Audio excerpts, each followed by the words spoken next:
దైవలేఖన గ్రంథంలో మత్తయి సువార్తలో నుండి మనం దేవుని యొక్క వాక్యాన్ని తెలుసుకుందాం. ప్రియ దేవుని దగ్గర మత్తయి సువార్త 3వ అధ్యాయంలో నుండి 5వ వచనాన్ని ఒక మాటలను చదువుకుందాం. ప్రియ దేవుని దగ్గర ఆ సమయమున యెరూషలేము వారు యూదయ వారందరూ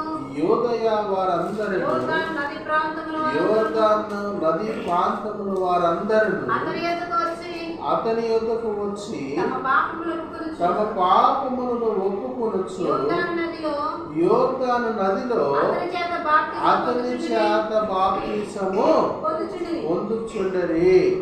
చాలు పిల్లలైనటువంటి దేవుని బిడ్డలారా, ఇది యొక్క మాటలు ఎవరిని గురించి మాట్లాడుతూ ఉన్నటువంటి మాటలు అంటే ప్రభు అయిన యేసును గురించి మాట్లాడుతూ ఉన్నటువంటి మాటలు ఎవరు